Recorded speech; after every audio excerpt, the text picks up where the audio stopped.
Praise the lord. దేవునికి మహిమ కలుగును గాక. ప్రతిరోజు క్రమం తప్పక వాగ్దానాన్ని వీక్షిస్తున్న ప్రతి ఒక్కరికి యేసయ్య నామములో శుభవందనములు.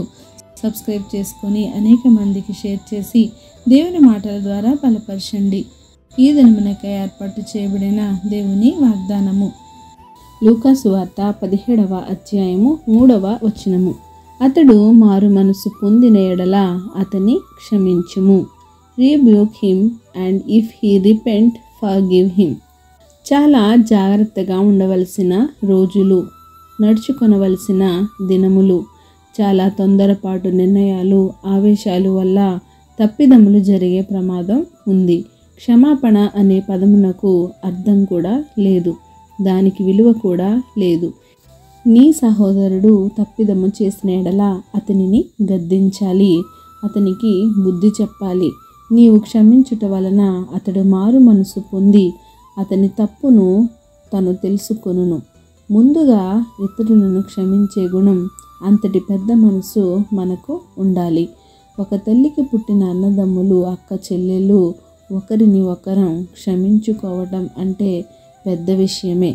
నేనెందుకు తగ్గాలి, నేనెందుకు ముందు వెళ్ళి పలకరించాలి, నేనెందుకు వారితో మాట్లాడాలి అని ధోరణిలో వారు ఉంటారు. తప్పు అనేది చిన్నది అయినా పెద్దది అయినా ఒకటే. క్షమించేవారు చిన్నవారైనా పెద్దవారైనా ఒక్కటే. క్షమించేంత గొప్ప మనసు అందరూ కలిగి ఉండాలి. ఎవరి విషయంలో వారు జాగ్రత్తగా ఉంటే ఎవరిని నొప్పించే పరిస్థితి, క్షమించే పరిస్థితి రాదు. ఒకవేళ నీవారు తప్పు చేసినా గద్దించి క్షమించాలి.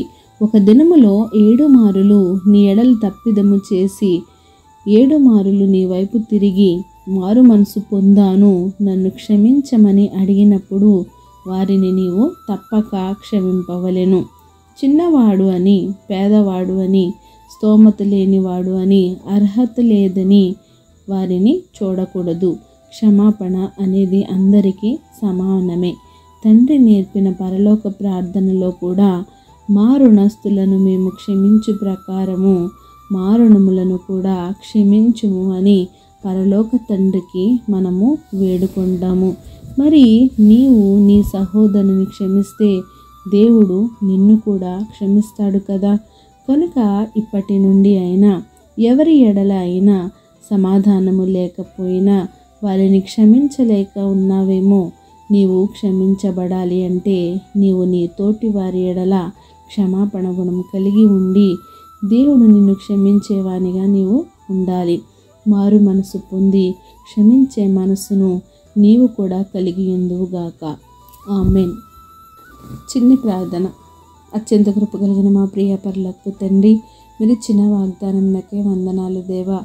విన్న వాగ్దానాన్ని వారి హృదయగదిలో భద్రపరుచుకొని వాక్యానుసారంగా జీవించే జీవితాలను ప్రతి ఒక్కరికి దయచేయండి తండ్రి ప్రభా.